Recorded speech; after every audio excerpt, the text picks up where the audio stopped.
Hello, today I'll be walking you through the call center agent login, what it can and can't do, and how to use it with the web phone. First thing you see when you log in is all the information for all the queues that you're in. From here you'll be able to do everything you need to do apart from answer actual phone calls. So you'll see this user is only in one queue called Nimbus Wisp. This is my test environment, so you're going to see a little bit of no data, but we'll be showing you all kinds of stuff here. First thing to notice is you can log out and log into queues. If you log out of the queue, your phone no longer ring for that queue. You must log back in order for calls to start coming in. You'll also see over to the right, your big online button will turn red. You can also turn these into different things. You can go to lunch, go to break. This would be so your supervisor can see why you may not be answering calls, and so that your phone won't continue to ring while you are away from your desk. Opening up the web phone, I'm going to see the original web phone here, and I'm also going to install it as the app so you can see it in here. This is my preferred method of using the phone.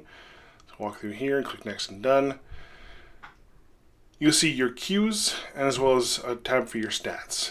This works just like the regular web phone for a normal user, but you'll see a couple different options here.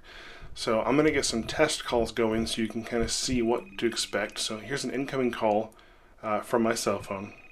If I reject it, it's going to keep ringing to any other members of the queue, but not to me. We're going to go through a few different options here, so I'm going to answer this call so I can hang up on it and start the queue back over again. Real quick here. Okay, so once a user calls in, if you can't answer that phone call, or if you are already on the phone, if you're already on the phone, you won't see it ring at all. You can click ignore on this, and the person will stay in the call queue. You'll then see on the call up here that there's one person waiting. If you click on the call queue, you can see how many people are waiting, what agents are or aren't online, and how long the caller's been waiting for. So during this, the entire time the caller is hearing the hold music or the ringback music, depending on how your queue is set up.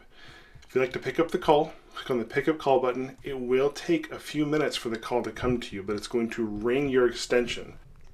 Once you've clicked on the pickup button, minimize the queue, and then the call will begin to ring to you immediately.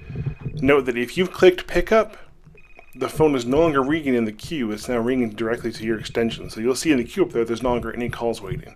So now you can answer it and the call will be yours. If you need to go back into the queue, you need to transfer it back to that queue or park the phone call.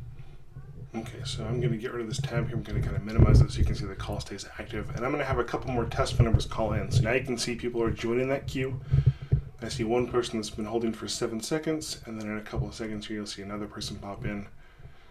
You can answer these calls in the order they were received because you can see the timestamp on them, who's been in there the longest, and that is automatically how it's defaulted to.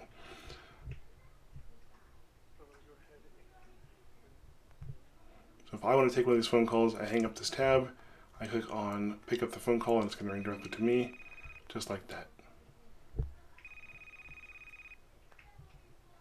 Thank you so much for watching this tutorial. If you would like additional training or have any questions, please let me know. We can schedule one-on-one training with a technician, or you can email us or call us at any time for any questions you can have during an actual situation. Thank you so much and have a great day.